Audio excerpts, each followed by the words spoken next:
മഹാലക്ഷ്മി സീരിയലിൻ്റെ പുതിയൊരു എപ്പിസോഡിലോട്ട് എല്ലാവർക്കും സ്വാഗതം. അങ്ങനെ കണ്ണനും മഹിയും പായസം കുടിക്കുന്നത് കണ്ട് സന്തോഷിച്ച് നിൽക്കുന്ന മുത്തശ്ശിയും കരുണയുമാണ് കാണിക്കുന്നത്. അപ്പോൾ മുത്തശ്ശി പറയുന്നുണ്ട്, ഏതെങ്കിലും അവളെ അങ്ങോട്ട് വിടാമെന്ന് വിചാരിച്ചപ്പോൾ അവളുടെ കൂട്ടത്തിൽ അവനും പോകാൻ തയ്യാറായി കഴിഞ്ഞിരിക്കുന്നു. ഇനിയൊന്നും പേടിക്കാനില്ല, എൻ്റെ മോൾ ആഗ്രഹിച്ച പോലത്തെ ജീവിതം നമുക്ക് കിട്ടുക തന്നെ ചെയ്യുമെന്നൊക്കെ പറയുന്നുണ്ട്. അങ്ങനെ പ്രതാപനോട് മുത്തശ്ശി പറയുന്നുണ്ട്, കുറച്ചൊഴിച്ചാൽ മതിയായിരുന്നു, പക്ഷേ ഞാനത് മുഴുവനും ഒഴിച്ചിട്ടുള്ള പായസമാണ് അവൾ അകത്താക്കിയിരിക്കുന്നത്. അതുകൊണ്ട് ഇനി അധികം താമസിക്കാനില്ല, ഉടനെ തന്നെ അതിൻ്റെ റിസൾട്ട് നമുക്ക് 2 ദിവസത്തിനുള്ളിൽ തന്നെ അറിയാൻ കഴിയുമെന്നൊക്കെ പറയുന്നുണ്ട്. എൻ്റെ മോൾ കരുണയ്ക്ക് ഒരു കുഞ്ഞുണ്ടാകുമ്പോഴേക്കും അവർ രണ്ടുപേരും ഈ ഭൂമിപ്പുറത്തുണ്ടാകരുതെന്നാണ് എൻ്റെ ആശ. അതുപോലെ തന്നെ ഇനി സംഭവിക്കുമല്ലേ അമ്മ എന്നൊക്കെ പ്രതാപം പറയുന്നുണ്ട്. അപ്പോൾ മുത്തശ്ശി പറയുന്നുണ്ട്, അതിലൊന്നൊരു സംശയമില്ലടാ, അതൊക്കെ ഇനി എത്രയും പെട്ടെന്ന് തന്നെ സാധിക്കും. നീ അതോർത്ത് സമാധാനമായിട്ടിരിക്കുക.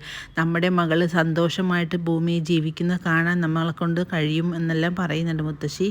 അപ്പോൾ കരുണ പറയുന്നുണ്ട്, ഇനി ഏതായാലും പായസമെല്ലാം അവൾ കുടിച്ച് തീർത്തല്ലോ, ഇനി ഞാനാണെങ്കിൽ ഫ്രിഡ്ജിൽ വെച്ചിരിക്കുന്ന തണുത്ത പായസം ഒന്ന് കുടിക്കട്ടെ, ഇനി എനിക്കൊന്ന് ആസ്വദിച്ച പായസം ഒന്ന് കുടിക്കണമെന്ന് പറയുന്നുണ്ട്. അപ്പോൾ മുത്തശ്ശി പറയുന്ന, മോളെന്നാൽ പോയി കുടിച്ചോളൂ, മോൾക്ക് ഇഷ്ടമുള്ള അത്രയും പായസം കുടിച്ചോളൂ. ഏതെങ്കിലും വിഷം കലർത്തിയ പായസം 2 പേരുടെ അകത്തായിട്ടുണ്ട്, ഇനി അതിൻ്റെ ഒരു തുള്ളി പോലും അവിടെ ഇല്ല, അതുകൊണ്ട് തന്നെ മോൾ നല്ലപോലെ പായസം കുടിച്ചോ എന്നെല്ലാം പറയുന്നുണ്ട്.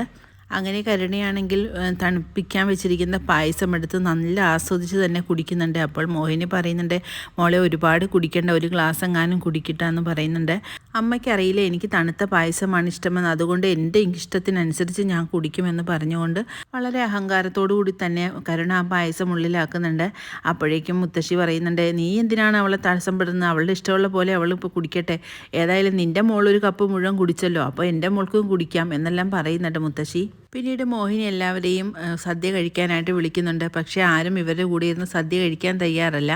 അപ്പോഴേക്കും മോഹിനിയോട് പറയുന്നുണ്ട്, എന്താണെങ്കിലും കമലേശ്വരത്തെ രാജാവ് റാണിയെല്ലാം കഴിച്ചു കഴിഞ്ഞിട്ട് ബാക്കി എന്തെങ്കിലും ഉണ്ടെങ്കിൽ ഞങ്ങൾ കഴിച്ചോളാം എന്ന് കരുണയും മുത്തശ്ശിയെല്ലാം പറയുന്നുണ്ട്. ഇത് കേൾക്കുമ്പോൾ മോഹിനി പറയുന്നുണ്ട്, നിങ്ങളല്ല ഇപ്പോഴും എൻ്റെ മോനോടും മരുമോളോടും ഇങ്ങനെയെല്ലാം പെരുമാറുന്നത് എന്തുകൊണ്ടാണെന്ന് എനിക്കറിയില്ല. നിങ്ങൾ അവരുടെ കൂട്ടത്തിൽ സന്തോഷമായിട്ടിരുന്ന് കഴിക്കുന്നതല്ലേ ഇന്നത്തെ ഒരു ദിവസത്തേക്കെങ്കിലും നല്ലത് എന്ന് പറയുന്നുണ്ട്. അപ്പോഴേക്കും മുത്തശ്ശി പറയുന്നുണ്ട്, ഓ അതൊന്നും വേണ്ട, നിൻ്റെ മോളും മരുമോളുടെയും കൂടത്തിൽ നീ നല്ലപോലെ ആസ്വദിച്ചിരുന്ന് കഴിക്കുക, ഞങ്ങൾക്കൊന്നും അങ്ങനെ ഒന്നും കഴിച്ചാലൊന്നും ഇറങ്ങിപ്പോയില്ല എന്ന് പറയുന്നുണ്ട്.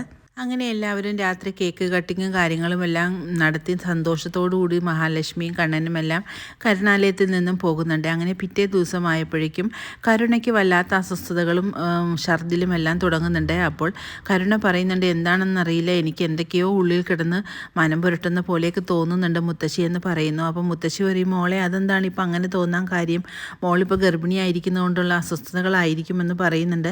ഇല്ല മുത്തശ്ശി, എനിക്ക് എന്തൊക്കെയോ സംഭവിക്കാൻ പോകുന്ന പോലെയാണ്, എന്നെ എത്രയും പെട്ടെന്ന് ഹോസ്പിറ്റലിൽ എത്തിക്കണമെന്ന് പറയുന്നുണ്ട്.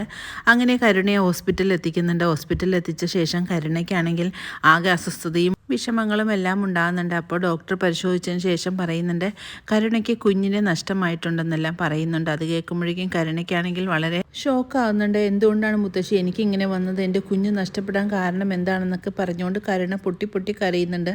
അപ്പോഴേക്കും മുത്തശ്ശി പറയുന്നുണ്ട്, മോളെ നീ ഇങ്ങനെയൊന്നും സങ്കടപ്പെടില്ലേ, നമുക്ക് വിധിച്ചതല്ലേ നമുക്ക് ദൈവം തരുവുള്ളൂ, അതുകൊണ്ട് നീ സമാധാനമായിട്ടിരിക്കുന്ന, മോക്കൊന്നും സംഭവിക്കില്ല എന്ന് പറയുന്നുണ്ട്.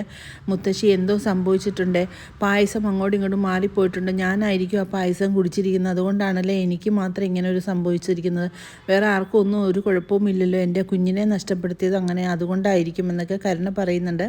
അവളെ ദ്രോഹിക്കാൻ ശ്രമിച്ചതിന് ദൈവം എനിക്കാണല്ലോ മുത്തശ്ശി ശിക്ഷ തന്നതെന്നൊക്കെ പറഞ്ഞ് കരുണ പൊട്ടി കരയുന്നു. അപ്പോഴേക്കും മുത്തശ്ശി പറയുന്നുണ്ട്, നീ സമാധാനമായിട്ടിരിക്കും മോളെ, ആ പായസമൊന്നുമല്ല മോൾ കുടിച്ചിരിക്കുന്നത്, ആ പായസം അവൾ കുടിക്കുന്നത് നമ്മൾ കണ്ടതല്ലേ, പിന്നെ മോൾ എന്തിനാ ഇങ്ങനെയൊക്കെ സംശയിക്കുന്നതെന്ന് പറയുന്നുണ്ട്. അങ്ങനെയാണെങ്കിൽ ഞാൻ മരിച്ചു പോകുമല്ലേ മുത്തശ്ശി എന്നെല്ലാം പറയുന്നുണ്ട് കരുണ. അപ്പോഴേക്കും മുത്തശ്ശി പറയുന്നുണ്ട്, മോളെ നീ ഇങ്ങനെയൊന്നും പറയില്ലേ, നീ അല്ലല്ലോ പായസം കുടിച്ചിരിക്കുന്നത്, പിന്നെ എന്തിനാണ് ഇങ്ങനെയൊക്കെ പറയുന്നത്, എന്താണെങ്കിലും എനിക്കെന്തോ സംഭവിക്കാൻ പോകുന്നുണ്ട്, ഞാനിനി അധികം സമയം ഇല്ല, ഞാൻ മരിച്ചു തന്നെ പോകും മുത്തശ്ശി, എനിക്ക് അവളെ കൊല്ലാൻ ശ്രമിച്ച എനിക്കാണ് ഇപ്പോൾ ശിക്ഷ കിട്ടിയിരിക്കുന്നത്, ഞാൻ മരിച്ചു പോകും മുത്തശ്ശി എന്നെല്ലാം പറഞ്ഞുകൊണ്ട് കരുണ കരയുന്നുണ്ട്. വരാനിരിക്കുന്ന പുതിയൊരു എപ്പിസോഡിനായിട്ട് നമുക്ക് കാത്തിരിക്കാം.